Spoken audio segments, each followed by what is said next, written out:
بسم الله الرحمن الرحيم. ما كان محمد أبا أحد من رجالكم ولكن رسول الله وخاتم النبيين وكان الله بكل شيء عليما.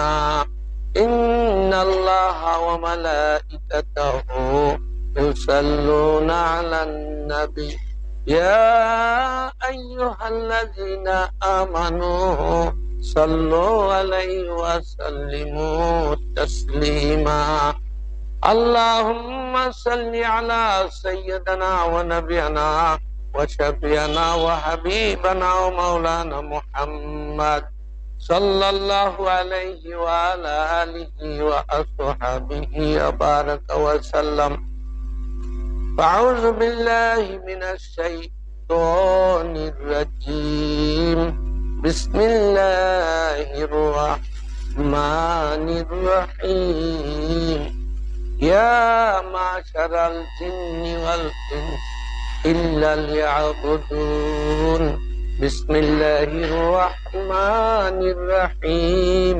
أفلا تعقلون. আলহামদুলিল্লাহ, উপস্থিত আল্লাহর বান্দা এবং জনাব রাসূল আকরাম সাল্লাল্লাহু আলাইহি ওয়াসাল্লামের প্রিয় উম্মতগণ, আল্লাহ রাব্বুল আলামিনের লাখো কোটি কোটি অগণিত শুকরিয়া যে মাবুদ আমাদেরকে পবিত্র জুমার দিন জুমার নামাজ ফরজ। কথা ঠিক না বাটি? জোহরের নামাজ কি নফল নাকি? আগামীকাল জুমার নামাজ আছে না জোহর আছে? মাঝে মধ্যে কথাটা খেয়াল করি আর কি। আল্লাহ রাব্বুল আলামিন কি বলেন? আফালা তাকিলুন। এই যে বলা হইলো জুমার নামাজ ফরজ, যার আছে গরজ, মসজিদ তো ভরা, তারপরে বারান্দা, তারপরে মাঠ, তারপরে উপরতলা সব ভরে যাবো, ঠিক না বা ঠিক? আচ্ছা, আগামীকাল ঠিক জুমার নামাজ যেরকম ফরজ ওই রকমই ফরজ। আমার আপনার খোদা যে আল্লাহ, মোদির আল্লাহ কি আরেকজন নাকি রে? এই জাপানের প্রেসিডেন্টের আল্লাহ কি আরেকজন নাকি? আল্লাহু আকবার। আজ থেকে না আরো জোরে আল্লাহু আকবার। এই বিশ্ব ব্রহ্মাণ্ড একজনের না দুইজনের? আল্লাহু আকবার। কত সহজ কথা, বুঝলে সহজ, না বুঝলে বারতা। আল্লাহু আকবার। বড় সাংঘাতিক। পেয়েছি কি পেয়েছি? অনেক ধর্মের মধ্যে পেয়েছি। কি ধর্ম পন্থ? হ্যাঁ, অনেক জায়গায় লেখালেখি হয়, ইউটিউবে ফাড়ায় ফালায়। পেয়েছি কি ধর্ম জানি? অনেক ধর্মের মধ্যে শ্রেষ্ঠ ধর্ম এটা হলো কুফরি কথা। ভালো করে বুঝে ইমান দরস্ত করা দরকার। ওমা খালাকতা হাযা বাতিল, কোনো কিছু বেহুদা না। এই কথাটার ভিতরে কুফরি নিয়োজিত আছে। পেয়েছি শ্রেষ্ঠ ধর্ম মানে আরেকটা ধর্ম এটার সাথে আছে। আছে নাকি দুনিয়ার কোন ধর্ম? যদি থাকে সেটা বানোয়াট বাতিল ধর্ম। হক আর বাতিল দুইটা নিয়েই সংগ্রাম। সুবহানাল্লাহ।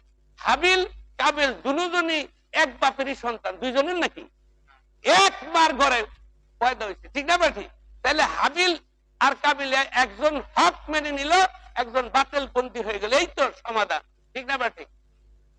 বুঝলে সহজ, না বুঝলে এই পেঁয়াজ জীবনও ভাঙতে পারবো না। যদি আল্লাহ ভাঙ্গে আলাদা স্পেশাল কনসিডার, সেটা ভিন্ন কথা। কিন্তু এই যে আমরা বুঝের যে একটা হিমরতি, এটা কাটাইয়া কবরে যাইতে পারলে সমস্যার সমাধান আল্লাহ করে দিবেন। আলহামদুলিল্লাহ তো কইলেন না? তাই বলতেছিলাম, ইয়া মাশারাল জিন্নি ওয়াল ইনস, বিসমিল্লাহির রহমানির রহিম। ইয়া মাশারাল জিন্নি ওয়াল ইনস ইল্লা লিয়াবুদুন। মানুষ আর জিনকে আল্লাহ রাব্বুল আলামিন বলেন আমি বানাইছি আমার ইবাদতের জন্য। এখন কি ইবাদতের জন্য আসছেন না? কালকে জোহরের নামাজ কি নামাজ? একই রকম ফরজ। তাহলে কালকে মসজিদে এই মানুষগুলি আসবো না দুই একজন বেশি আসবে? তাহলে তো সবাই বুঝেন কম আসবে। কম আসবে আর বেশি আসবে। তাহলে আজকের যে খোদা, আগামীকালের আল্লাহ দুইজন নাকি? তাহলে আজকের আল্লাহরে ভালো করে ধরলাম, হিন্দু ধর্ম যারা মানে তারা এই 10-12 দিন ইচ্ছা মতন মূর্তিরে পূজা করে, হ্যান করে, তার আলে গালে শুনিলে বৃষ্টিক যে এমন বানান বানায় যে ওরে মন মনা, এটাই বলে দেবতা। ভালো কথা। এরপরে একটা সময় আইসা যায়, পানি মিজে যাইতে ধরে, সবাই মিলে যাইতে ধরে কয়েক এইবারের খোদা শেষ করলাম, আবার আরেক বছর আইলে খোদা আবার বানাইলুম। কথা ঠিক না বা ঠিক? তা আমাকে খোদা আর এই যে আগামীকালকের এই যে এই ফরজ নামাজের সময় আরেক খোদা নাকি রে? তাহলে ইরম ফাইজলামি আমরা কেন লিগে করি? কে কে ফাইজলামি করবো না কোন? আল্লাহু আকবার। সরাসরি কিসের গন্ধ কেমন জানি, আল্লাহ মাফ করুন। যাই হোক, এই যে ফাইজলামিটা, এই ফাইজলামিটা বুঝা যদি ইবাদত একটা সেজদা দিতে পারেন, ইনশাআল্লাহ কাফি হয়ে যাবে জীবনটা। সুবহানাল্লাহ। বিসমিল্লাহির রহমানির রহিম। ইয়া মাশারাল জিন্নি ওয়াল ইনস ইল্লা লিয়াবুদুন। আমি রব্বুল আলামিন ইবাদতের জন্য বানাইছি বান্দারে। কিসের জন্য? তাহলে আসছি কিসের জন্য মসজিদে? ইবাদতের জন্য। যে ইবাদত আপনাকে আমাকে মুক্তি দিবে সেইটাই ইবাদত, আর না হলে সেটা উল্টা পাল্টা হলো। ইবলিশের ইবাদত কম না বেশি? আমার চেয়ে বেশি না কম? আপনার চেয়ে বেশি না কম? তা আল্লাহ তো ইবাদতের জন্য মানুষ বানাইলো, জিন বানাইলো, তাহলে ইবলিশ তো জিন জাতি, ইবাদতই তো করলো। তা হ্যাঁ, কি ইবাদত দিয়ে মাপ পাইছে? কি হয়েছে? ধ্বংস হয়ে গেছে। যে ইবাদত মানুষকে ধ্বংসের মুখামুখি করে দেয়, ওই ইবাদত থেকে আল্লাহ যেন আমাদের মাফ করে দেন। কারণ আমি কালকে এই পরিমাণ মজবুত ইমানের সঙ্গে জোহরের নামাজ কে কে পড়বেন? ফরজ জোহরের নামাজ। আল্লাহু আকবার। এটার নাম হলো ফাইজলামি ছেড়ে দেয়া। আমার সঙ্গে সবাই কোন আস্তাগফিরুল্লাহ। আল্লাহ রাব্বুল আলামিন কোন বুঝে শুনে যদি একবার আস্তাগফিরুল্লাহ বলতে পারো, জীবনের সব গুনাহ মাফ করে দিলাম। আর যদি মনে মনে কও একটা দুইটা গুনাহ আছে যেটা মানুষও জানে না, আমি ছাড়া, আল্লাহ ছাড়া কেউ জানে না, এটা কি আল্লাহ মাফ করবো? আল্লাহ তো সেটা ছাড়াই মাফ করলাম। যেটা তুই কঠিন জানলি, ওইটার থেকে তুই একটু অসাহস হইলি, আমি পারি না, আমি ওইটা ছাড়াই মাফ করলাম। যাইস খালি কবরে, ওইটা শাস্তি করে দেব। আর যদি মনে করো ওটা যত পাহাড়, যত ট্রাক, যত হিমালয় পর্বতের চেয়ে বেশি বড় বড়, অনেক বড় করে ফেলাইছ, আমি খোদার দরবারে কি করলাম? সারেন্ডার করলাম, আস্তাগফিরুল্লাহ, আল্লাহ ওইটার থেকেও মাফ করলাম, সব কিছু থেকে মাফ করে দিলাম।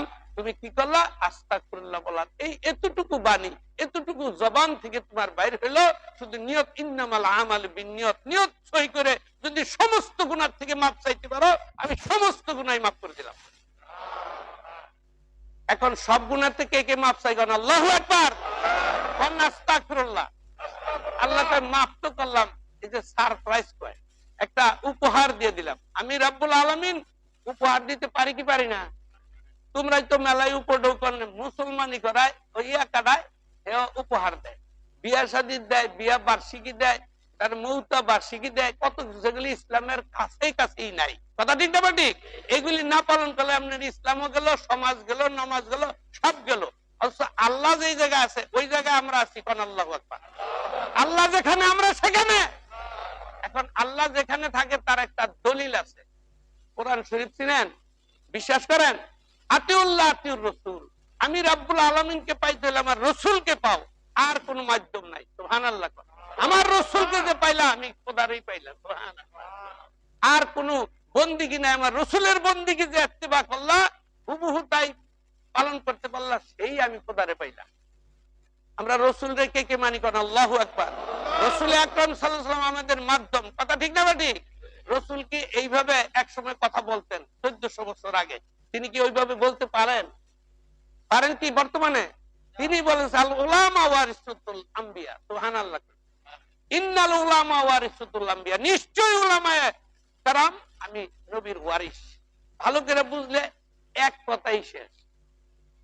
আর কোন ইবাদতের জন্য বুঝ খানিকটা ভিতরে ঢুকলে আলহামদুলিল্লাহ সারা জীবন এটা মানতে পারলেই চেষ্টা। সুবহানাল্লাহ। আল্লাহর হাবিব কি মদিনা শরীফ একটা এই খেজুরের বাগান রেখে গেছে, আর মক্কা শরীফ একটা পাথরের পাহাড় খেয়ে গেছে, এইটা ভেঙ্গে ভেঙ্গে আলেমরা খাইবে, আর কেউ ধরতে পারবে না। এরকম নাকি ঘটনা আছে নাকি? মোশাররফ কি কয়? এরকম ঘটনা আছে? তাইলে ওয়ারিস শব্দ হলো বাপ মা যা রেখে যাবে সন্তান সেটা পাবে, স্থাবর অস্থাবর নিয়ম নীতি অনুযায়ী তা ভাগ করে খাবে। কথা ঠিক না বা ঠিক? তা আলেমদেরকে আল্লাহর নবী বললেন আমার মিরাসি উত্তরাধিকার হল আলেম। তাহলে যদি পাহাড় একটা রেখে গেল না নবী, বুঝলাম একটা খেজুর বাগানও রেখে গেল না, কি রেখে গেলেন তিনি? তিনার উত্তরাধিকারী যে আমাদের মধ্যে দাবিদার, তাহলে কি কি এমন জিনিস নবীর কাছে ছিল যেটা আলেমরাই পাবে, অন্য কেউ দাবি করলে কাজ হবে না? যোগ্য যোগ্য সন্তান সে আলেমরা। একটু সুবহানাল্লাহ। যোগ্য হইল নবী সাল্লাল্লাহু আলাইহি সাল্লামের দুইটা পাত্র ইলম ছিল। কে বলে? বুখারী শরীফ বলেন, অনেক বুখারী করেন তো। দুই পাত্র ইলম আমি নবীর কাছ থেকে পাইছি। ইমাম হযরতে আবু হুরায়রা রাদিয়াল্লাহু তাআলা রায়াত করেন যে দুই পাত্র ইলম আমি আল্লাহর হাবিবের থেকে পাইছি। একটা হইল আমি লিখে গেলাম, আমি জানিয়ে গেলাম, বলে গেলাম, যেটা আমল করলে তোমরা নাজাতের রাস্তার দিকে ঢুকতে পারবা। সুবহানাল্লাহ। আরেক প্রকারের ইলম আমি পাইছি, যদি আমি বলে দেই আমার হলকুমের উপরে দূরের উপরে মানে গলাটা কাইটটা নামাই দিবা, তোমরা তাই দিতা, ওইটা আমি বলতে পারলাম না। একটু সুবহানাল্লাহ। সুবহানাল্লাহ। তাহলে কি দুই প্রকারের ভিতরে এক প্রকার আমরা হাদিস শরীফ আকারে পাইছি, কথা ঠিক না? ঠিক। আরেক প্রকার আছে না নাই? আছে না নাই? স্বয়ং নবী শিক্ষা দিয়েছে, উনি না পাইলে কি কথা কইতেন? আবু হুরায়রা রাদিয়াল্লাহু তাআলা বলতেন ওই প্রকারের ইবাদত করার জন্য দুইটা প্রকার একসাথে গাঁথতে হবে, ইলমে জাহের আর ইলমে বাতিন, ইলমে শরীয়ত আর ইলমে মারিফত। শরীয়ত হলে যে আমরা যেই জিনিসগুলো আমরা পালন করার জন্য জাহের ভাবে এই যায় নামাজে হইলি খারা, ইশারাতে নামাজ সারা, দৌড় দিল তোর মনের গুড়া, আজাজিল হইল রে সওয়ার। স্নান করিলি তুই নদীর জলে, তাই কিরে তোর অজু হইল, মনের ময়লা তো মনেই রইল, উপর করলি পরিষ্কার, হিসাবি নামাজ পড়বি রে তুই আর কত কাল। আমরা হিসাবি নামাজ উঠবটে বসের নামাজ পড়ি না, আল্লাহর নবী যেভাবে বলছে সেইভাবে পড়ি। ভালো করে বুঝা কর। আল্লাহর হাবিব বলতেছিলেন নামাজের ব্যাপারে, আসসালাতু মিরাজুল মুমিনিন। সুবহানাল্লাহ কর। আমি বানায় কইলাম, আলেম উলামা যদি থাকেন দেন, আমি বানায় কইলাম সালাতে স্বয়ং আল্লাহর সঙ্গে দিদার হয়। সুবহানাল্লাহ। আপনি আমি নামাজও পড়ি, আবার ক্ষেতের বাছুরও খেতাই। নামাজও পড়ে, ইলেকশনে কেডা ভোট দিব না দিব এই চিন্তা ক্যানভাস করি, ঠিক আছে? ঠিক। অর্থাৎ আপনার আমার নামাজ যেভাবে নবী সাল্লাল্লাহু আলাইহি সাল্লাম আল্লাহর পক্ষ থেকে পাইছিলেন ওই নামাজ আমার হচ্ছে না, ঠিক না? ঠিক। তাইলে নামাজও পড়লাম মিশাগত কই, নামাজও পড়ি পরের হক মারি, নামাজও পড়ি গীবত শেখায়ত করি, তাইলে নামাজের সমস্ত ফাহিশাত কর্মকাণ্ড থেকে মানুষ বিরত থাকবে। এটা হলো নামাজ মেডিসিন। নামাজ পড়ার পরে তার দ্বারা অপকাণ্ড হলে বোঝা গেল নামাজ হয় না, নাইলে আল্লাহ মিশা কথা কইছে। আল্লাহ মিশা কথা কয় বলতে পারে? কোরআন শরীফ সব সত্য, তাহলে সব আয়াত সত্য হলে এই নামাজের আয়াত তো সত্য। তাহলে ৬৬৬৬টা আয়াত হলে প্রেসক্রিপশন। আপনার মেডিসিন নিবেন ডাক্তারের কাছ থেকে, যেই ডিজিজ আপনার যে অসুখ ওইটা নির্ণয় করে ডাক্তার যেটা বলবো ওইটা, আর নাকি পয়জন তো আছে ডাক্তারের খানায়, আছে না নাই? হানিও আছে, পয়জন আছে। আপনি যেটা যেটা আপনার রোগ নির্ণয় করে ভালো হওয়ার ওষুধ ওটা খাইবেন। আর যদি উল্টাটা ডাক্তার ভুল করে, কিংবা আপনি যদি ডাক্তারের লগে মাতবরি করে ডাক্তার পেশাব পায়খানা গেছে ওইটার মোড়কটা সুন্দর দেখা যায়, উপরের লেভেলটা এটাই খাই, অথচ লেখাপড়া জানেন না, লেখা আছে হানি, এটা বাদ দিয়ে সাথেটা হলো কি পয়জন। মধুর পরিবর্তে আপনি খাইলেন বিষ, সাথে সাথে বিষের প্রতিক্রিয়া আপনাকে কি রেহাই দিবে? ঠিক তেমনি কোরআন শরীফ মহা মেডিসিন। সুবহানাল্লাহ। এক ব্যাককেলে কইছে কি, ভাই এত তাড়াতাড়ি আসলা, কয় যে আমি কোরআন শরীফ শুদ্ধ করলাম। আরে কোরআন শরীফ শুদ্ধ করলাম মানে? কয় হ্যাঁ তাই করলাম। কয় যে পেরেশানে গেছিলাম, ওইখানে আমি বেটারে যুক্তি বুদ্ধি যাই করো ভাই, কোরআন শরীফ আল্লাহ ভুল করে হালাইলো। আরে সব কথা উল্টা বললা। কয় যে কেমনে? কয় দেখলাম আউযু বিল্লাহি মিনাশ শাইতানির রাজিম, শয়তানের নাম কোরআন শরীফও থাকবো, এটা হইতে পারে না। এত ভালোই কোরআন শরীফ বুঝছে। এখন কয় কি করছো ভাই? কয় হেনে কাটছি, চার কোন ইচ্ছা করে হেনে লাগাইছি। কার নাম? আমার নাম লাগাইছি। দেখছেন নি কারবার? কোরআন শরীফে অপবিত্র শয়তানের নাম থাকতে পারে না। কোরআন শরীফ শুদ্ধ করছে, ওইসে শুদ্ধ। রাহেন আপনি যাইয়েন না ফুর্তি। আরেকটা কাম করছি, কয় কি? ততক্ষণ পড়তে পড়তে ফেরাউনের নামও আছে। আরে শালার ইবলিসের নাড়াই ওই ফেরাউন বলে কত না নাফরমানি শেষ, ওর নামও আছে কোরআন শরীফ। আল্লাহর কি বুঝলাম না। আল্লাহ এই জায়গায় আরেকটা ভুল করলো, হেডে কি করছ, হেডও কাইটটা কেন আমার বাবার নাম বসাই। কি আপনাকে তো প্রতিক্রিয়া কোনো দেখলাম না। এবারে ঠিক করছে না ঠিক করছে? কোরআন শরীফ বুঝছে তো? এইরকম কোরআন শরীফ 99.9% মানুষ এরকম কোরআন শরীফ ব্যাখ্যা করে। যে এই যে দেখছেন না, আমার বন্ধু দাবি করে, আমিও তার ভালোই মানি টানি, ভালো আলেম, নামাজ বেহেস্তের চাবি, এটা হলো জাল হাদিস। আরে আমি মনে করি কি মুর্শিদ ব্যাখ্যা ওখানে যদি জাল হাদিস আর সহি হাদিস এগুলা বাইর করতে করতে আপনার যে 50 বছর আরো 3-50 গেল, আপনি এটা সহি কোনটা আর অসহি কোনটা পুরাপুরি বাইর করতে পারবেন না। পারবেন? এইগুলি বাদ দিয়া, এইসব ফাইজলামি বাদ দিয়া সহি সহি সহি কোরআন শরীফ তো সহি আছে, ভেজাল আছে? হাদিসের কাছে যাইতে যদি আপনার এরকম আতঙ্ক থাকে, কোরআন শরীফই মানেন, ভালো একটা উস্তাদ ধরেন, তার কাছে জিজ্ঞাসা করেন হুজুর কোনটা কোনটা মানলে আমার সমস্যার সমাধান, অর্থাৎ ইমানলে আমি কবরে যাইতে পারি, সেই বিদ্যাটা আমারে ধরাই দেন। একটু সুবহানাল্লাহ করলে সমস্যা আছে? এরকম ওইরকম পণ্ডিত মূর্খতা কখনো আল্লাহর খাঁটি পথ দেখাইতে পারেন। আপনি তো গন্ড মূর্খ, আপনি কেমনি জাল হাজির আর কি, আপনি তো এই বুখারী আর এই শেষ পর্যায়ে পড়লে 20-22 বছরের একটা ব্যাপার আছে, কোর্স আছে, সে আলেম হন গিয়ে আপনি একাই টের পাইবেন, যদি আল্লাহ রহমত করে, না হলে ইবলিসের সাথে আপনার নাম আছে। কারণ ইবলিস তো বহু পড়াশোনা করে ইবলিস হয়েছে, কথা ঠিক না ঠিক? এরকম আপনি পড়াশোনা করে যদি ইবলিসের সবক লন, জীবনে আপনি হেদায়েত আসতে পারবেন না। অল্প আমলই নাজাতের জন্য যথেষ্ট। সুবহানাল্লাহ। কোনটুকু আমল, যে আমলটুকু আপনি বইলা কইয়া আপনি শিখে আমল করে কবরে ইমানের সঙ্গে যেতে পারবেন, ওই আমলটুকু প্রত্যেক মুসলমান নরনারীর জন্য ফরজ, ঠিক না ঠিক? ওই আমলটুকুর পরে যদি আপনি অন্যকে হেদায়েত করার মাধ্যমে আপনার ভিতরে পয়দা হোক, আপনি জানেন ভক্তি আজিজি এনকেসারি বিনয়ের মধ্যে আপনি ঢুকে যান, আদবের মাপকাঠির ভিতরে যান, আপনি মানুষকে বললে মানুষ কথা শুনবে, আর না শুনলে আপত্তি নাই। সুবহানাল্লাহ। দাওয়াতের মেহনতের যে সওয়াব আপনার হয়ে যাবে। যেমন আপনি তো আপনার কথা তো মাইছে শুনে না, আমার কথা স্বয়ং নবীজির কথা মাইছে শুনে নাই। আবু জেহেল শুনছে নাকি? আবুল আহাব তার চাচা শুনছে নাকি? শুনে নাই বলে আল্লাহ কি তিনার মেহনত বাদ দিছে নাকি? আল্লাহ রাব্বুল আলামিন ডাক দিয়ে কও মদিনার নবী, ও আমার দোস্ত শোনেন, কেউ যদি আপনার কথা কেউ না শুনে, আপনার কোনো সমস্যা নাই, আপনি আমার বান্দাদেরকে হক বাতিল এরকম পৃথকীকরণ, বাতিল থেকে আমার বান্দারা কিভাবে হক পথে থাকবে সেটা শুধু জানাই দিবেন। সুবহানাল্লাহ। আপনার কথা কেউ না শুনুক, আমি খোদা একাই আপনার কথা শুনলাম। আপনারে কেউ নবী না মানক, আমি খোদা একাই আপনারা নবী কই। সুবহানাল্লাহ। সুতরাং আপনার আমি দারোগা পুলিশ বানাই না যে বাইরে বাইরে মসজিদ ঢুকাই দিবেন সব মানুষ, এই ডিউটি আপনার না। কে শুনলো না শুনলো, হেদায়েত তো আমি খোদার কাছে। সুবহানাল্লাহ। হেদায়েত কার কাছে? স্বয়ং আল্লাহ যদি আপনাকে হিদায়াত না করেন, আমাকে হিদায়াত না করেন, কেউ দিতে পারে না। পারলে আবু জেহেলের পিছনে খাটনি নবীর কমা ছিল না, ঠিক না বাটি? আর সাথের লোকটাই ছিল ওমর, ইসলাম জাহানের দ্বিতীয় খলিফা হয়ে গেল। সুবহানাল্লাহ। আল্লাহর হাবিব বললেন, এমন বানানি আল্লাহ বানাইছিলেন যে ওই ওমর আমার পরে নবী হইলে তুই যেতে গেছ। সুবহানাল্লাহ। দেখছেন নি কারবার? আল্লাহর হাবিবের আদর্শ মানার জন্য আল্লাহর হাবিব একাই যথেষ্ট ছিলেন। সেই জমানায় এত জিকির আজকার এত লাগতো না। কেন লাগতো না? আল্লাহর হাবিবের চেহারা মুবারক দর্শন করলে আর কোন বন্দিকে অতটা লাগতো না, ফরজ ইবাদতই যথেষ্ট। সুবহানাল্লাহ। এক জামানা সোহবতে বা আউলিয়া বেহতেরাদ সাদ সালে তাজ বেরিয়া, কোন একটা আল্লাহর বান্দা, খাঁটি আল্লাহর বান্দার দিকে এক নজর একটা ঝলক দেখবেন, দেখতে পারলে 100 বছর বেরিয়া বন্দিগিতে বেশি নেক আপনার কপালে লেখা যাবে। যায় তাই।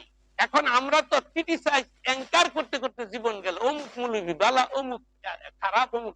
আপনি এত জাস্টিফাই করার পাওয়ার যদি না থাকে, আপনি ওদিকে যাবেন কেন? আপনার যদি পাওয়ার হয়ে যায়, সে বিনয়ের সঙ্গে মাথা নত করে দিবে, আমি জানি না। জানিনার ভিতরে থাকবেন, আপনি অর্ধেক এলেম আপনার হয়ে গেছে। সুবহানাল্লাহ। আর যদি বলেন যে আমি বুঝি, ঘোড়ার ডিম জানেন, ঘোড়ার ডিম বুঝেন, এই ঘোড়ার ডিমের বুঝলে যদি কবরে যান, শয়তানের যেই জায়গা আপনার আমার সেই জায়গায়, কথা ঠিক আছে না? ঠিক আছে। এই ঘোড়ার ডিমের জানা জানবেন না। আল্লাহ যে নাকি বলে আমি বুঝি না জানি না, মনে করবেন অনেক কিছু বুঝে শুনে সে বলতেছে জানি না। আর আপনি যে জানেন, এই যে সব বুঝি, হুজুর আমরাও কম বেশি বুঝি, কিচ্ছুই বুঝস না। যদি বুঝস তাহলে কুল্লু হাল আলহামদুলিল্লাহ, একটু সুবহানাল্লাহ। যদি আমার ভিতরে বুঝার মাত্রা কিছু থাকে, এটা সত্যই আছে, সত্যি আমি বুঝি, কিন্তু আমার বুঝের পিছনে আল্লাহ পাকের দয়া আছে, ঠিক না ঠিক? আল্লাহ দয়া করলেই আমি বুঝতেছি। আর আল্লাহ যদি দয়া উঠায় নেয়, ইবলিসের সঙ্গে হাসর হয়ে যাবে। সংক্ষেপ কথা, সংক্ষেপ, সময় কম। আপনারা যেই কথাগুলি বললাম এগুলি জানার বোঝার দরকার আছে কি ভাইরা? আছে। এখন আছে আল হক মুররুন, হক কথা তিতার মতো। পুস্তার তিতা আপনি বাজারে গেলে জ্ঞানী মানুষ পুস্তা প্রথম কিনবে, আর ব্যাকটেল কিছু তাই কি কিনে হইলো সবজির মধ্যে এই কালা বাগুন এটা কিনবো, আবার ইলিশ মাছ কিনবো, আর আর যারা না জ্ঞানী মানুষ আর কি জানি কয় এই শিং মাছ খুঁজবো, এরকম না ব্যাপার। আর ছোট বাচ্চারে ওই ইয়া যদি খাওয়ান, ওই উস্তার তিতা খাওয়াইতে যান, হ্যাঁ দৌড় দিয়ে পলাইবো। আর তারপরে ডাক্তারের কাছে ওই তিতা ওষুধ ডাক্তারকে 1-2 ফুটা খাওয়াই দেন, ওটা একবার হয়তো মুখে দিলে সে আর এই বাড়তেই নাই, পলাইবো। কথা ঠিক না ঠিক? তার বাবা আর মা দুইজনে মিলে এরকম একজনের চাপ দা, দুই দিকে মুখ ধরে একজনে ঢুকাই দেয়, আর কয় বিশ্বভুবনে এই 2 বেড়া বেডি আমার দুশ্মন, এই সন্তান এটাই মনে করবে। ঠিক না ঠিক? আসলে কি তা? ও ভাইরা, এটা আসলে কি তা? এই জন্য হক কথা তিতার মতো আল্লাহর ওলিরা, আল্লাহর খাস বান্দা আলিম উলামারা অত্যন্ত দরদি হবে। সুবহানাল্লাহ। সব জনারে পার করিয়া যে রয় ঘাটে বসে, ঝড় তুফানের রাতে আমি মানুষ বলি কারে। আল্লাহর হাবিব সব মাঝির মাঝি। ঠিক আছে ঠিক? বলতেছে বিলাল, তুমি জানো বিচলিত হচ্ছ, ব্যাপারটা কি, কানতেছো কেন? ভাই আমি তো দুনিয়াতে সর্বদাই আমার সাথে সাথেই রাখেন, কিন্তু এন্তেকালের পরে আপনার কোথায় কেমনে পাবো নবীজি, এই জন্য তো কান্দি। ভাই তুমি আমার খোঁজ করবা কোন জায়গায়? ওই মিজানের পাল্লার কাছে। সুবহানাল্লাহ। নবীজির কি নেকের পাল্লা কম আছে নাকি? হেনে কেল্লিগা। আবার কয় জাহান্নামের দরজার কাছে খুঁজবা, সেখানে আমারে পাবা। ওই পুলসেরাতের পারে আমারে পাবা। আল্লাহর হাবিবের কোন পুলসেরাতের ভয় ডর আসেনি ভাইয়েরা? ভয় ডর আছে? আল্লাহর হাবিব কয় যেখানে আমার বান্দা একটা একটা করে ধরে ধরে জাহান্নামে নিয়ে যাব, ওই দরজার থেকে আমি ঘুরায় ঘুরিয়ে জান্নাতে নিয়ে যাব। ও বিলাল, ওখানে আমারে পাবা। ওই যে ঘাটের মাঝি, ঘাটের মাঝি কখনো ঘুমায় না। ঘুমায় ভাইরা? ঘাটের মাঝে যদি ঘুমায়, একটা মৃত লাশ নিয়ে যাব, নদীর পারে বসে রয়েছে, ঝড় তুফানের মধ্যে ঘাটের মাঝির কাজ পেল এই মানুষ পারাপার করা। মৃত্যুর লোকটা 1টা-2টার সময় মেডিকেল ফেরতা, সে তো মারা গেছে, তাকে নিয়ে কে যাবে? ঘাটের মাঝির ঘুম নাই। সব মানুষ ঘুমের মধ্যে অচেতন, যে খিচুড়ি রাইন্দা দাও আর এই ঝড় তুফানের রাত্রে কিছু খাইয়া লইয়া ঘুমায়, কিন্তু ঘাটের মাঝির ঘুম নাই। সে অকপটে ঘুম অবচেতন হইল, সে নিগুনা হইয়া ওখানে বসে থাকে। একটা বিয়ের বাসর হবে একটু পরে, নদীর ওই পারি তার শ্বশুর বাড়ি বরযাত্রী আছে, তারা পার করতো না? পার করবে নাকি? ঘাটের মাঝি পার করবে তো। এরকম রোগবালা যারা আছে তারাও নিবে, সুখে স্বচ্ছন্দে যে আছে, ঘাটের মাঝি পারাপারের মধ্যে থাকতেই হয়। একটু সুবহানাল্লাহ কর। আল্লাহর হাবিব সব ঘাটের মাঝি। আল্লাহর হাবিব দুনিয়া আখিরাত সকলের জন্য তিনি কি হলেন? রাহমাতুল্লিল আলামিন। সুবহানাল্লাহ কর। আল্লাহর হাবিবের ঘুম নাই।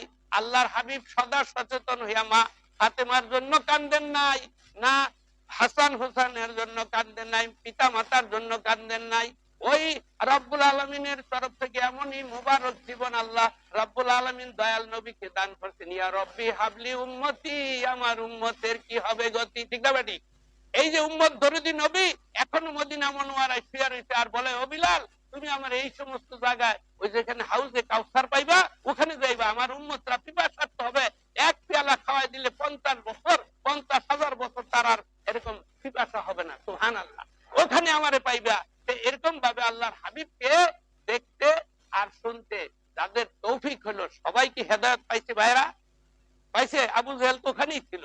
আবার উমর তো হেদায়েতের মাদ্দা সর্বোচ্চ শিখরে আল্লাহর হাবিবের খাঁটি উম্মতের দপ্তরে নাম উঠে গেল। ঠিক তেমনি এখনো সেই দল আছে, আছে না নাই? আল্লাহর হাবিবকে জ্বালাতন করছে আবু জাহেল মক্কা মুআজ্জমায়, আর এই জ্বালাতন আবার 3, 5, 10 গুণ বাড়ছে আব্দুল্লাহ ইবনে উবাই ওই টুপি মাথা দিয়া জ্বালাইছে। ঠিক না ঠিক? পাগড়ি মাথায় দিয়ে জ্বালাইছে আল্লাহর হাবিবকে। ঠিক না ঠিক? মসজিদে মুসল্লি হয়ে জ্বালাইছে। জ্বালাইছে কি জ্বালাইছে না? আল্লাহর হাবিবের উত্তরসূরি যিনি ইসলাম জাহানের দ্বিতীয় খলিফা, নামাজে দাঁড়াইছে, সেখানে নামাজের সুরত হইয়া তারপরে সূরা দিয়া হযরত ওমর ফারুক রাদিয়াল্লাহু তাআলা আনহু ইসলাম জাহানের দ্বিতীয় খলিফাকে শাহাদাত বরণ করতে। ঠিক না বেটি? আপনি মনে করেন আমার চারিপাশে আপনার আশেপাশে কোনো ওই দল নাই? আছে না নাই? সাবধান। এই সাবধানতা কেন? ইমানের সঙ্গে কবরে যাওয়া আমাদের জন্য প্রত্যেকের টার্গেট হওয়া যদি দরকার আছে ইমানদারের জন্য। আর বিচলিত হয় তারাই যারা আল্লাহর উপর নির্ভরশীল না। আল্লাহর উপর নির্ভরশীল থাকেন, নিয়ামাল মাওলা ওয়া নিয়ামান নাসির, উত্তম অভিভাবক, উত্তম গার্ডিয়ান। তিনি আল্লাহ, যে আল্লাহ আমাদেরকে বানাইছেন, ঠিক না ঠিক? আমি প্রথমেই বলছিলাম সূচনাতে মদির আল্লাহ রামগ আল্লাহ একজন। আবার আপনি সত্য ধর্ম পাইছেন, এটা বলতে পারবেন পেয়েছি কি ধর্ম? একমাত্র সত্য ধর্ম ইসলাম। আর সব ধর্ম বাতিল। অনেকে বলে আপনি মুসলমান দিকে আমি অন্য ধর্মের ইনসান না, আল্লাহ নিষেধ করছে অন্য ধর্মের দেবদেবীকে তুমি গালি দিও না, ঠিক না ঠিক? তুমি মূর্তি পূজা যারা করেন, মূর্তি এরকম হিন্দুদের মূর্তি পূজার যেটা নাকি মন্দির, ওটা ভাঙ্গা দিও না, ভাঙতে নিষেধ করছে। তা আমি কে লিগে আপনি কে লিগে যান? আমি কে লিগে যাবো? আল্লাহ রাব্বুল আলামিন নিজেই তো নিষেধ করে। তাহলে সেই অনুভূতি থেকে নিজের মুক্ত করেন। ওই যে মূর্তি পূজা যে করছে সেও ভুল বুঝা একদিন হকের দাওয়াত কবুল করতে পারে আপনার আমার ব্যবহার দিয়া। সুবহানাল্লাহ। সুতরাং ব্যবহার ভালো করতে কে কে রাজি আছি? কোন আল্লাহু আকবার। আমার যদি ভুল থাকে, আমার যদি ভুল কেউ ধরা পড়ে, আমাকে ধরাই দিবেন ইনশাআল্লাহ তাআলা। খলিফা ওমর ফারুক রাদিয়াল্লাহু তাআলা বলতেছিলেন যে আমার ভুল ধরাই দে, সে আমার বন্ধু, আর যে ভুল ধইরা ধরায় আমার না দেয় সে আমার শত্রু। সুবহানাল্লাহ। আমি এই নীতিতে আমি বিশ্বাসী। আমার এখানে উল্টা পাল্টা কই আপনি আমার গীবত করলেন, আপনার কাছে যেই সওয়াব আমার কাছে আইল, ও মিয়ারা যে ভালো কথা নাকি? আমার গুনাহটি আপনার কাছে গেল, এই কাজটা কেউ করবেন না, এটাকে গীবত বলে, ঠিক না ঠিক?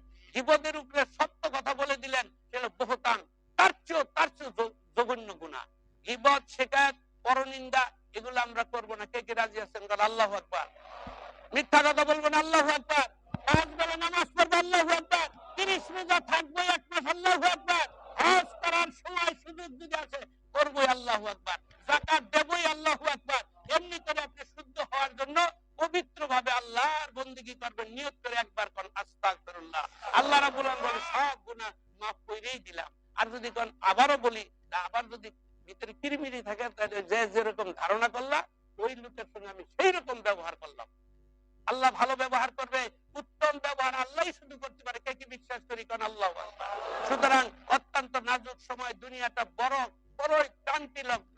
এই বর্তমান প্রেক্ষাপটটা অত্যন্ত নাজুক। এই নাজুক সময় আল্লাহ হাবিব এরকম জানিস হাতে জ্বলন্ত আংরা রাখার চেয়ে হাজারো গুণ কষ্ট হয়ে যাবে ইমান বাঁচানো, ইমানদারের জন্য। সুবহানাল্লাহ। আর গুয়ে গুয়ে সংসার হলে তার তো কোনো হুব্বা নেই। একজনে কইছিল কি, হুজুর আপনি যে বললেন 1 রাকাত নামাজ না পড়লে তাহলে 80 হুব্বা তার জাহান্নাম হবে, তাহলে এটার পরিণাম হলো 2,88,00,000 বছর। এটা কি ঠিক? এটা তো ঠিক। তাহলে যে নামাজই পড়ে না এর কি হইবে? হের তো হুব্বা সুব্বাই নাই। কথা বুঝছেন নি? হুব্বা সুব্বা সারা জীবন যদি আল্লাহ রাব্বুল আলামিন এই ধরনের মানুষের জন্য আলাদা মাসালা বানায় রাখে। সেই মাসালা কিরকম? গ্রাম্য মূর্খের মতো কথাবার্তা, উল্টা পাল্টা মূর্খতাকে কি ফরজ নাকি? আর জ্ঞান অর্জন করা কি নফল নাকি? জ্ঞান অর্জন ফরজ। যদি দরকার হয় চীন দেশে যাও, সেখানে বিদ্যা ইলম চর্চা করো এবং দেখো আমি নবী মুহাম্মদ সাল্লাল্লাহু আলাইহি ওয়াসাল্লাম সত্য নবী। তার প্রমাণ তোমার ভালো করে বুঝতে হলে, সঠিক ঈমান বজায় রাখতে হলে দরকার হলে চীন দেশে যাও, সেখানে গিয়ে জ্ঞান অর্জনের পরে দেখবা আমি মুহাম্মদ উম্মি নবী, নিরক্ষর। যদি তাই বলে মূর্খ বলে আপনি গুনাহগার হবেন। নবী কি মূর্খ নাকি? উম্মি, অর্থাৎ দুনিয়ার কোন আদর্শ শিক্ষার কেন্দ্র যেটা স্কুল কলেজ মাদ্রাসায় তিনি পড়েন নাই, পড়াইছেন আল্লাহ পাক। আল্লাহ পাক নিজেই তার উত্তম শিক্ষক। সুবহানাল্লাহ। সুতরাং আমি নবীর ইলমের দিক দিয়া দুনিয়ায় কারো কাছে মুখাপেক্ষি যদি আমাকে আল্লাহ করেন নাই, কিন্তু আমাকে চিনতে হলে সঠিক জ্ঞানীরাই আমি নবী মুহাম্মদকে চিনতে। সুবহানাল্লাহ। এই জন্য নবী সাল্লাল্লাহু আলাইহি ওয়াসাল্লাম সম্পর্কে বিভিন্ন নানা মতবাদ দিয়ে আজকে সমাজ কলুষিত। অনেকে নবী সাল্লাল্লাহু আলাইহি ওয়াসাল্লাম সম্পর্কে শেখের বেড়া শেখ, ওই যে এক টাঙ্গাইল এক বেড়ায় কি কইলো হজ নিয়ে এই নিয়ে এই নিয়ে, এগুলোর দিকে তাকাবেন না। আমি দেখছি এই বাংলাদেশে এই স্যান্ডেলের নিচে আল্লাহর হাবিবের নাম মুবারক, আল্লাহ পাকের নাম মুবারক, আস্তাগফিরুল্লাহ। অথচ তার জন্য মিছিল টিছিল তেমন একটা হইতে দেখি নাই। কিন্তু আমাদের মধ্যে কিছু ব্যতিক্রম মুসলমান দাবি করি, অথচ আমাদের যদি অনইসলামিক কিছু রীতি কানুন, যেটাকে আমি সাধুবাদ আমার বর্তমান বাংলাদেশের প্রধানমন্ত্রীকে দিতে হয়। সুবহানাল্লাহ। তিনি যে চেষ্টা করেন, এই চেষ্টার মধ্যে মৌলবীগণ বেশি আকৃষ্ট হওয়া উচিত ছিল। মৌলবীরা যদি এতই বুঝতো, তাহলে 10টা 8টা 90টা দল এক দল হয় না কেন? আল্লাহর হাবিবের আদর্শ যদি মানতে হয়, তোমরা পরস্পর ইসলামের রজ্জুকে শক্তভাবে দৃঢ়ভাবে আঁকড়ায় ধরো, ঠিক আছে ঠিক? আর ইসলামকে খণ্ড বিখণ্ড করে 10টা 12টা 15টা তোমরা নিবন্ধন নাও কেন? লজ্জা করা উচিত মুসলমানের। এক নিবন্ধনের তলে আসো। আগামীকাল এই দেশে নির্বাচন হলে আমাদের মাননীয় প্রধানমন্ত্রীও তারে ভোট দিতে বাধ্য হবেন। সে আদর্শ মুসলমান, সে তো দিশা না পাইয়া দেশ চালায়। সুবহানাল্লাহ। দিশা পাওয়ার কত দিচ্ছে, তাকে জ্ঞান সাপ্লাই করো, তুমি যেটুকু জানো একটু বলে দাও। উনি কি মানে যে তার প্রমাণ হলো ইসলামী ইউনিভার্সিটি ওই যে ভিএনএম ক্লাস কি নিবন্ধন দিল টিল না, এগুলা কেমনে দেয় ওটা বুঝাইতে পারলে উনি বুঝ মানতে বহু ভাবে রাজি। আমি মনে করি ওই সমস্ত বাজে ইসলামী দল না করে আওয়ামী লীগ করা অনেক ভালো, অনেক ভালো, অনেক ভালো। আস্তাগফিরুল্লাহ বলেন। আপনি যে কইন বলে উনি আবার আওয়ামী লীগের পক্ষে গেল, জানা পক্ষ বিপক্ষ না, আপনি নিজেকে বোঝার চেষ্টা করেন। মান তাসাব্বাহা বিকাউমিন ফাহুয়া মিনহুম, যার সঙ্গে আত্মীয়তা রিলেশন উঠা বসা তার সঙ্গে তার হাসর হয়ে যাবে। আমরা নবী মুহাম্মদ সাল্লাল্লাহু আলাইহি ওয়াসাল্লামকে কে ভালোবাসি করেন? আল্লাহু আকবার। আল্লাহর হাবিব ব্যবহার দিয়ে দুনিয়া জয় করছে, ঠিক না ঠিক? আপনার ব্যবহার উত্তম চরিত্র হয়ে যাক, আল্লাহ রাব্বুল আলামিন দুনিয়া ইসলামের সুবাতাস বসায় দিবেন, কোনো সমস্যা নাই। আর আমরা অযথা অযথা অযাচিত ভাবে নানতান চিন্তা করি। আপনার বাঁচানোওয়ালা মারানোওয়ালা কে? একমাত্র কে? তাহলে দুনিয়া উল্টা গেল কি আপনার যেদিন মৃত্যুর ক্ষণ এর আগের 1 সেকেন্ড আগে মারতে পারবো আর বাঁচাইতে পারবো কেউ? তাহলে আপনার রিজিক খাওয়ায় কে? আপনি যেই খাওয়াটা এখন খাচ্ছেন এই খানার মধ্যে আপনার নাম, আপনার বাবার নাম, আপনার গ্রামের নামও লেখা আছে। সুবহানাল্লাহ। কেউ খাইতে পারবো না। আপনি বিচলিত হন কেন? রিজিকের জন্য এত টানটা কেন? আপনার চিন্তা করবে ইমান নিয়ে কবরে যাওয়া। কে রাজি আছি কোন? ইমান নিয়ে ইনশাআল্লাহ কবরে যাওয়ার সবক আমরা আদায় করব। আলহামদুলিল্লাহ। ওয়াজকুরুল্লাহ যিকরান কাসীরা। সংক্ষেপ কত? অত্যাধিক পরিমাণে জাকিরিন হও, আমি খোদার জিকিরকারী হও। কে আল্লাহর জিকির করব? লা ইলাহা ইল্লাল্লাহ, লা ইলাহা ইল্লাল্লাহ, লা ইলাহা ইল্লাল্লাহ, লা ইলাহা ইল্লাল্লাহু মুহাম্মাদুর রাসূলুল্লাহ সাল্লাল্লাহু। আলহামদুলিল্লাহ ভাই সাহেবান, আমি আপনাদের কষ্টের কারণ যদি হয়ে থাকি ক্ষমা মার্জনার চোখে দেখবেন। মানুষ চিরকাল বেঁচে থাকে না। এই এই বলা কোয়াটাই যদি শেষ হয়ে যায়, আমরা যেন আল্লাহর রেজামন্দির জন্য আমাদের বলা কোয়া শোনা সবকিছু আল্লাহ কবুল করে নেন, নতুবা এই বলা কোয়াটা হয়ে যাবে আপনার উল্টা পথের খোরাক। নাউজুবিল্লাহ।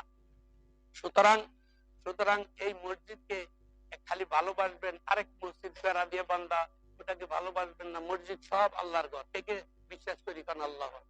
সুতরাং এই মসজিদের জন্য আপনারা সদাই একটা কুকুর হাত করে রাখেন, বিশ্বাস করি। কিন্তু তারপরও আমি একটা উত্তরা একটা মসজিদের খবর জানি, প্রতি জুমাবারে 1.5-2 লাখ টাকার উপরে 12 নম্বর সেক্টরে এই মসজিদটা আছে। আমাদের এই মানুষের ওখানে মানুষ আরো কম হয় হিসাব করে দেখছেন, মানে খুব একটা এরকম বড় না, আরো একটু ছোট ছোট হবে, কয়েক তলা আর কি। এখন ঘটনা হলে আপনি যদি আল্লাহর উপর নির্ভরকারী বিশ্বাসী হন, তাহলে কে মা বাপ তারা দুনিয়াতে বিশ্বাস করেন করেন আল্লাহ অন্ত বড় হয়ে গেছি, হয়তো মা বাপের ঘরে ওই এরকম চিন্তা আইসে যায়, কি জানি আমি এরকম কি জানি ব্যাপারটা কি, অথচ এই মা বাপের উসিলায় দুনিয়া দেখছি। অনেকের মা বাপ কবরে, কার কার মা বাপ কবরে কন্ত আল্লাহ আমি এতিম। সেই এতিম সন্তান সন্ততি হইয়া আমরা কি করব, মসজিদের দিকে একটু আল্লাহর রাস্তে তার নাজাতের জন্য আমি মাঝে মধ্যে যা আছে তাই দেন তাও না, যে যত বেশি পারেন তাও আমি বলতে চাই না, আপনার তৌফিক আল্লাহ এই মুহূর্তে সৃষ্টি করে দিবেন। আপনার তৌফিকটা আপনার নিয়ত অনুযায়ী হবে। আপনি শুধু নিয়ত করবেন এই মসজিদের অনেক ঋণ আছে, এটা অনেকে সমালোচনা করতে পারেন, কিন্তু কইরা গুনাহগারী হইবেন, কিন্তু ভালো আপনার কপালে নাই। সেই সুবাদে আমি বলতে চাই, এই যে অনেক কথা বলার ছিল আমি ওইদিকে চাইতেই গেলাম। এই মসজিদের প্রতি মহব্বত শুধু এটা, যেখানে মসজিদ দেখবেন সব আল্লাহর ঘর। সেই সুবাদে আপনি আজকের দিনটায় এই যে মোল্লার গরু এই যে গোয়ালের মধ্যে 7টা আর গুনায় আছে 27টা, দেশের মানুষ মিলে বলতেছে যে 27টা গরু, এটা কি ঠিক না 7টা ঠিক? মালিকে কয় 7টা, ওটা ঠিক? তা এরকম ভাবে এই মুহূর্তে আপনি কি দিলেন সেটা প্রমাণ। আপনি কি দিবেন, আমার কাছে 100 টাকা করে লেখা দিচ্ছে, 100 টাকা 40-42 জন মসজিদে 100 টাকা করে মাসে দিব। 2 জন না 3 জন জমা দিছে 1-2 মাস পরে, এখন আর খবরই নেই। আমি ভাবছিলাম যে 100 টাকা মহব্বতে ছেড়ে দিল, 100 টাকা আজকাল একটা বিড়ি সিগারেট খায়, 1 সিগারেটের দাম মধ্যে একটু বেশি। তাইলে এই যে ফাইজলাম কি করেন, এই ফাইজলামি করে তো কবরে যাইয়া আপনি ডিফিট খাইবেন। এই জন্য আমি মনে করাই দেই, মনে করবেন না যে নাকি 1600 টাকাটা মাছ কিনে আর 1600 টাকার জায়গায় 100-150 টাকার মশলা সে কিনতে পারে না। এই যে এই মসজিদটা একাই চলছে না, কেউ চালায়? একজনে চালায়, তার নাম আল্লাহ রাব্বুল আলামিন। আমি যদি কোন হুজুর আপনি বড় কথা, আপনি জানা আমি আমার বাবা চালাইতে পারবে না, যদি আল্লাহ দয়া করেন তাহলে সম্ভব। ঠিক আছে? এই বিশ্বাসটা লয়ে কবরে দেন। আপনার আমার দানের জন্য মসজিদ চায় থাকে না। আপনি আমি মসজিদের দান, আপনি আমি আমার থেকে যে অনুদানটা আল্লাহ পাক গ্রহণ করার থেকে কি বঞ্চিত করলেন না, এই শুকরিয়া আদায় করেন না। সুবহানাল্লাহ। মা বাপ চলে গেছে কবরে, তাদের সন্তান সন্ততি হয়ে কুক্ষিগত করা সম্পদগুলা অঢেল সম্পদ হয়ে যেমনি ইচ্ছা ব্যবহার করি, আল্লাহ রাব্বুল আলামিনের তরফ থেকে তারা দুনিয়ার ডাক আসতে গেছে গা, তাদের কবরের কাছ দিয়ে সন্তান যায় আর চটচট করে সেই ইমাম গাজ্জালী রহমতুল্লাহ বলেন যে স্যান্ডেলের চটচট আওয়াজটা তার মা বাপ শুনে। সুবহানাল্লাহ। বাবারে ওই মা, তুমি যে এখান দিয়ে চলে যাচ্ছ এই রাস্তা দিয়া, আমি তো তোমার তোমার সহায় সম্পদগুলি আমার কামাই করা, ঠিক না? ঠিক এগুলা থেকে কিছু একটু স্যাক্রিফাইস করে দাও, আর 3 বার সূরা ইখলাস পড়ো, একবার সূরা ফাতিহা করে আমার লাগি একটু দোয়া করো, এরকম বলতে থাকে। আপনি তো বুঝেন না, আমি তো বুঝি না। অচিরেই বুঝার হিসাবে যখন যাবেন, তোমায় কেন দেইনি আমি সকল শূন্য করি। সব দিয়ে সব বুঝে নিতে কয়জন পারে? ধরে নিতে মুখে মুখে মাওলা পাওয়া কোনো কালে হবে না রে। কলঙ্কিত প্রেমানন্দ ধূপ না পুরে ধ্যায় না গন্ধ, যত মন্দ হবি ধরায় আনন্দ আর ধরবে না রে। সব দিয়ে সব বুঝে নিতে কয়জন পারে ধরে নিতে? কে কে পারেন? বাবা মা নাজাতের জন্য 100 টাকা সারেন্ডার করবো। আল্লাহ আল্লাহু আকবার। এই মুহূর্তে দেন দি, এটা হাত তুলেন, আল্লাহর রাস্তায় হাত তুলেন। এই কটা টাকা দিবেন। আর যারা না দিতে পারেন, একবার নিয়ত করুন, আমি থাকলে দিতাম, ওই 100 টাকার সওয়াব আল্লাহ দিয়ে দিবে। সুবহানাল্লাহ। প্রত্যেকে কাতার বন্দী অবস্থায় দুই একজন দাঁড়ায় যান, দিও কিঞ্চিত হয়ে না বঞ্চিত, কম বেশি শরীক থাকবেন, আর বেশি দিলে বেশি পাবেন, এটাই স্বাভাবিক কথা। আর এই মসজিদের অনুদান, এই যে আপনার ইয়ার কারেন্টের বিল বাদ রয়েছে, মানে বেশ 11,000 কত টাকা জানি, এইগুলার জন্য আমার লাইন কাটার সম্ভাবনা এরকম পর্যায়ে আপনারা যদি একটু সহৃদয় হয়ে, হ্যাঁ, আপনারা এদিকে লক্ষ্য করেন, অনেকটা আমার একটু সহায়ক হয়। আর উল্টা পাল্টা মন্তব্য থেকে নীরব থাকবেন। বুঝে না আসে আমার কাছে খাতা কলম, এই যে এখানে ইমাম সাহেবের কাছে থাকে, এনে দেখা যাবেন যে এই হিসাবটা দেখান, মসজিদের টাকা কই জায়গা। অথচ আপনি একবার আসবেন, দ্বিতীয়বার জীবনে আসবেন না, কারণ এখানে খরচ হইলো, উঠলো 10 টাকা, খরচ হইলো 1000 টাকা। আপনি কি করবেন? আপনি এরকম বেশ দুই একজন বলতে পারার জীবনে আসেন দ্বিতীয়বার। বুঝছো না কথাটা? আর আসবো এখানে যে ইমাম সাহেব আর মুয়াজ্জিন সাহেব দুইজনের 30,000 টাকার উপরে আমার মাসে নগদ দিতে হয়।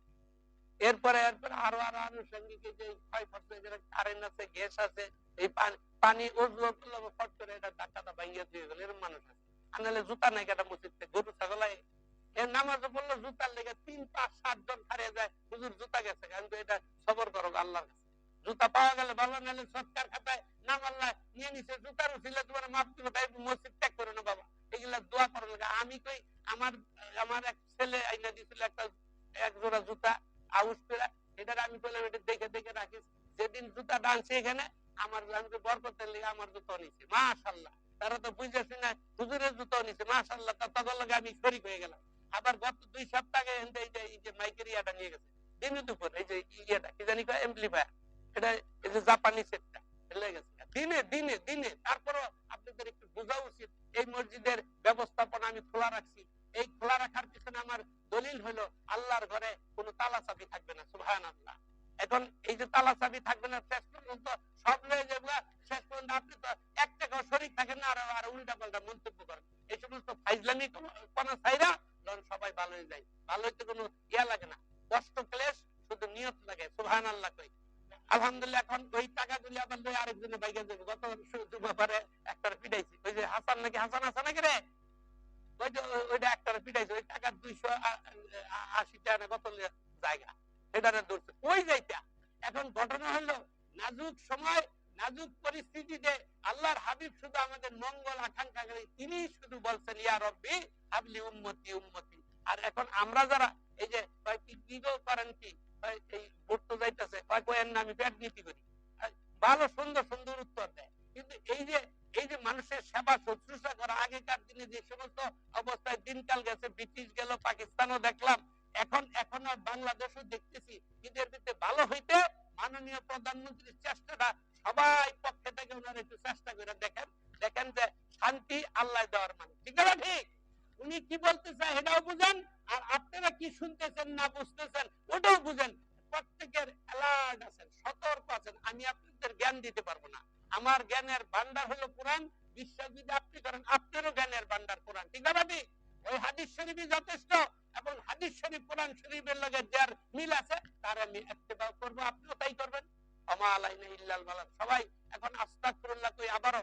আর আর আপনারা সদা সচেতন হয়ে আল্লাহর ঘর যেখানে পাইবেন, যেখানে দিনের দাওয়াত যেখানে হয়, যেখানে দুই হাত দিয়া আপনি এরকম অনুদান রাখবেন। উপর হাত আল্লাহ ভালোবাসে, শীত হাত হলো জাগ্গা করা, অর্থাৎ অর্থাৎ ভিক্ষা করা। সেই ভিক্ষার হাত কখনো পাতবেন না। আর আল্লাহর জন্য যদি কোন জায়গায় বলেন যে আমাকে এই মসজিদ, এই মাদ্রাসা, এই দরবারের জন্য আপনারা কিছু অনুদান রাখেন, সেটা হলো শ্রেষ্ঠ অনুদান। শ্রেষ্ঠ অনুদানের জন্য শ্রেষ্ঠ হাত হয়ে যাবে। সুবহানাল্লাহ। অতএব বুঝলে সহজ, না বুঝলে বারোটা। আমি আপনাদেরকে এর চেয়ে কঠিন হয়ে যায় সেই কথার দিকে আর যাই না। কঠিন কথা হইলেই মানুষ চলে যায় উল্টা পাল্টা।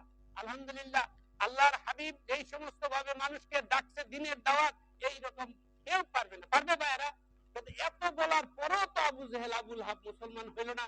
এজন্য আপনি বসেও থাকবেন না, চেষ্টা আপনি যতটুকু পারেন করে যাবেন। সবাই আমরা চেষ্টার আনুগত্যের মধ্যে আমরা থাকবো। আল্লাহু আকবার। আলহামদুলিল্লাহ, মা আলাইনা ইল্লাল বালাগ। সবাই সবাই আমরা 4 রাকাত কাবলাল